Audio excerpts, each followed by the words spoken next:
उद्धव ठाकरेंच्या कल्याणच्या दौऱ्यावर राजू पाटील आमदार आहेत मनसेचे, त्यांनी देखील टीका केलेली आहे। उद्धव ठाकरे कल्याणमध्ये आधी कधी आले नाहीत, सध्याच्या परिस्थितीमुळे ठाकरेंना कल्याणमध्ये यावं लागलं असं राजू पाटील म्हणाले। तर कल्याण डोंबिवली लोकसभा लढण्यास मनसेची तयारी आहे। राज ठाकरेंनी आदेश दिल्यास कल्याण डोंबिवली लोकसभा लढेन असं राजू पाटील म्हणाले। मनसे आमदार राजू पाटील आता आपल्या सोबत आहेत। पाटील साहेब, उद्धव ठाकरे आज तुमच्या मतदारसंघात आहेत, कल्याण डोंबिवलीचा दौरा करतायत आणि तिथल्या शाखांना ते आज भेटी देत आहेत। तुम्ही कसं पाहताय त्या दौऱ्याकडे? नाही, त्यांची सासूरवाडी आहे आमची डोंबिवली, परंतु यापूर्वी कधी आले नाही। आता ते लक्ष देत आहेत। त्यांची जी मुख्य शहराची शाखा होती ती शिंदे गटांनी ताब्यात घेतलेली, त्यामुळे एक आढावा घ्यायला ते त्यांच्या पक्षाच्या अनुषंगाने आले असतील।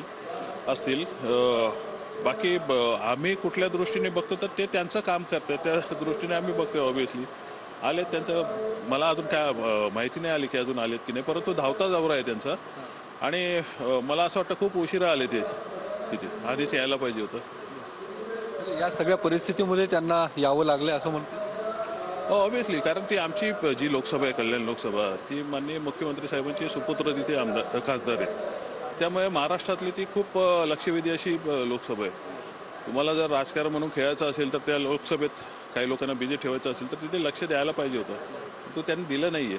आता ऐन वेळेस देऊन किती फायदा होईल मला माहित नाही। कॅमेरामन सुशांत राऊत सह योगेश बोरसे, TV9 मराठी, पुणे।